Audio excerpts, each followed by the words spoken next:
I guess I'm just a play date to you.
Of course I remember.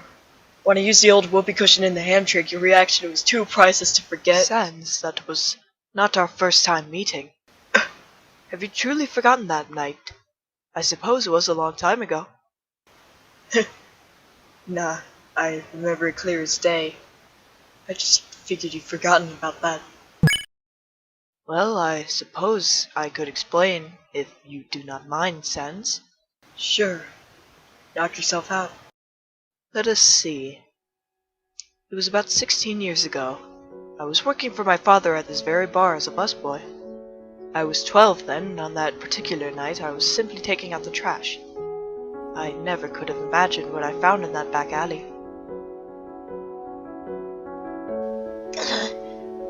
Why does Dad always make me take out the...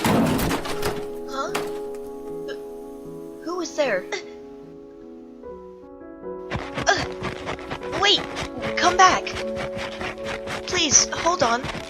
I'm sorry that I startled you. Were you looking for something just now? Are you hungry?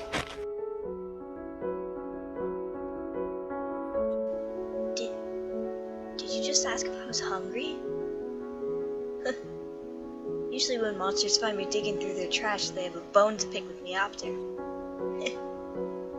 But you're not mad? No, of course not. I hope you do not mind me asking, but what are you doing out here all alone? Actually, I'm not alone.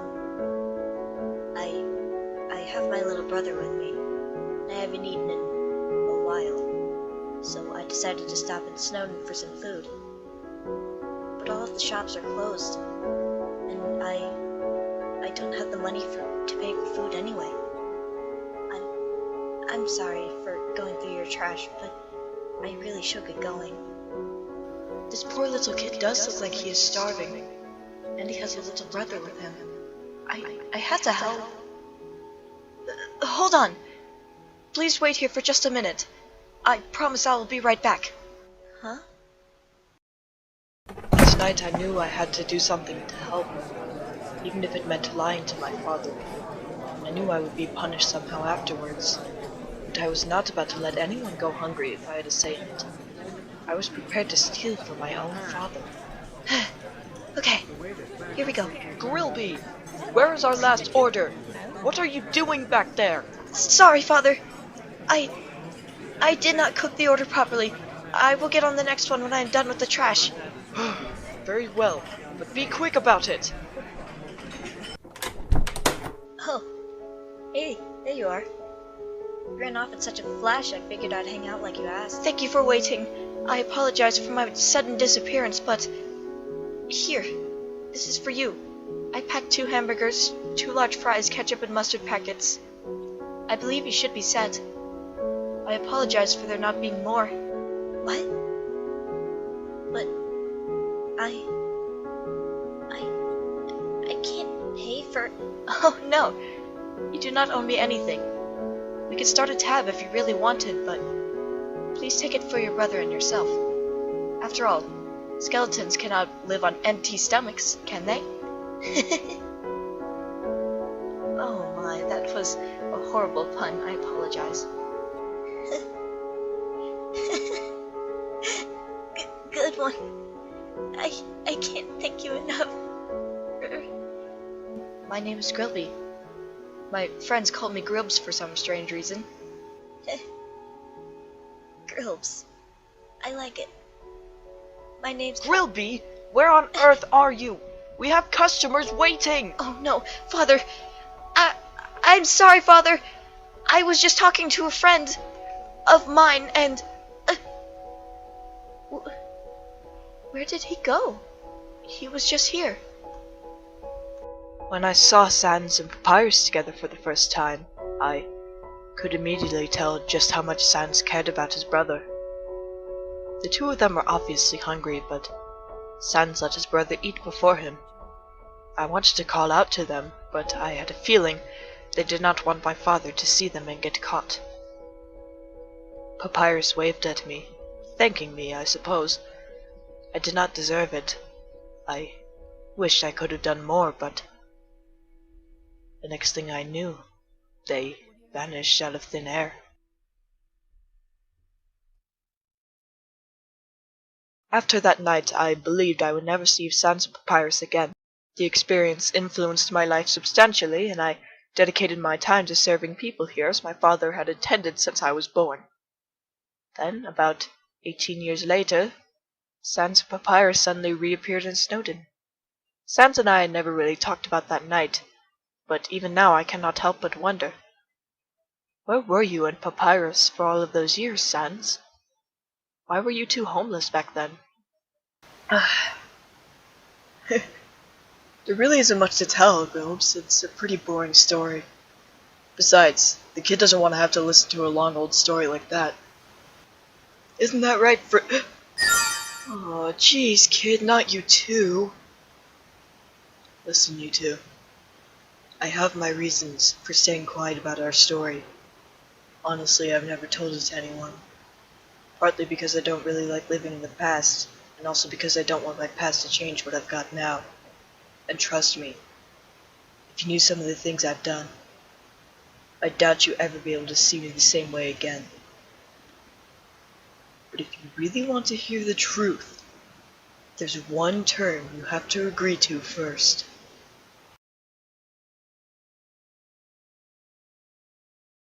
That is it.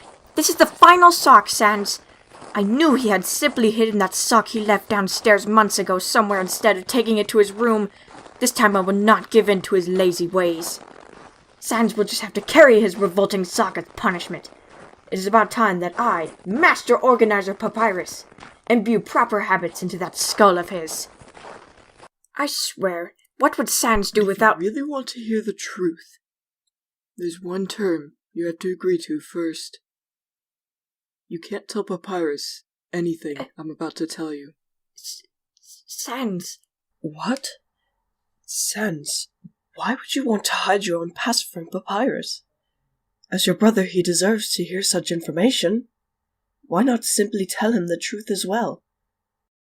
It's not that simple, Grilby. What on earth do you mean? Sans, he is your family just as we are.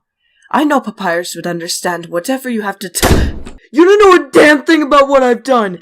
You can't understand how this feels even now!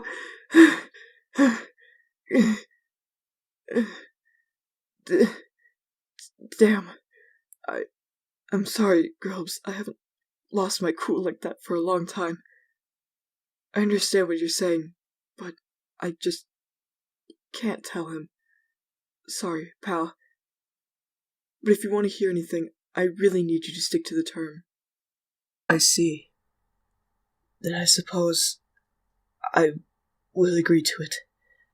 I will not say a word to Papyrus, even if it would benefit you both as you seem to believe.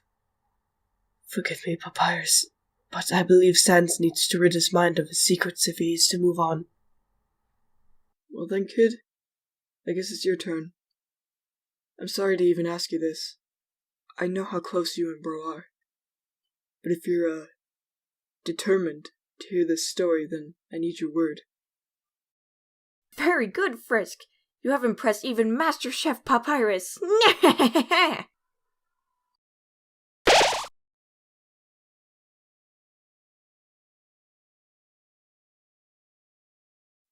Well then, I guess there's no going back then, huh?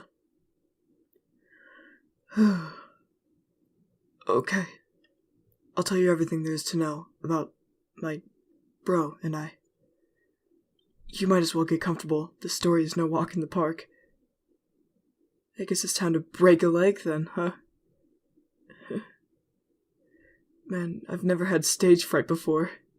Sans, what are you hiding from me?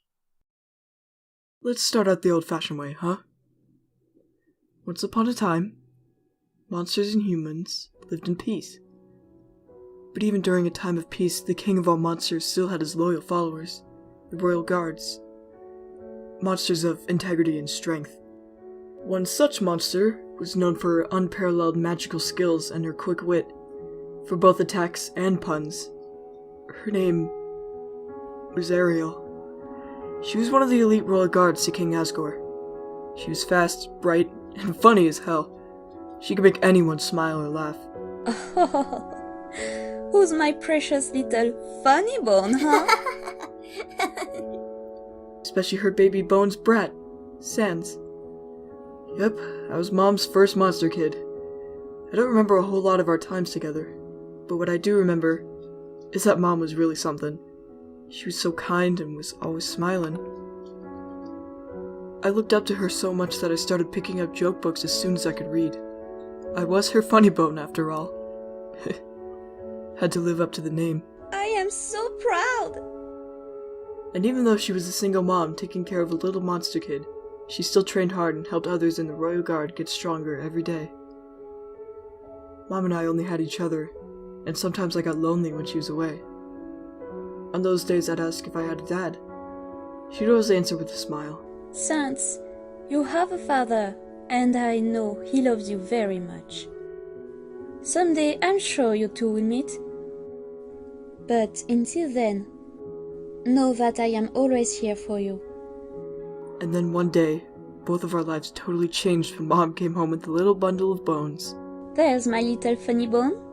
I have someone I want you to meet. Sans, say hello to your baby brother, Papyrus. Oh, it sounds like someone wants their big brother. Would you like to hold him, Sans? Okay. The first time I held Papyrus, I was so nervous my bones were rattling. He was so small I thought if I moved even an inch, he would turn to dust or start wailing. Hey there, Papyrus. My name's Sans. I'm your big bro. Don't worry, I got you. But instead, Pap smiled at me, like I'd never seen anyone smile at me before. And just like that, the fear went away. That's my good little bro. And just like that, Pap and I were stuck together like glue. I still remember how I felt that day. It was like a hole in my soul had been filled in seconds. All the loneliness I felt went away. And all I cared about from that moment on was seeing Pap smile again and again. The three of us were so happy together, and even without a father, we were a perfect family. But as I've learned since then, nothing can stay the same forever.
make this clear. Cause I had no idea.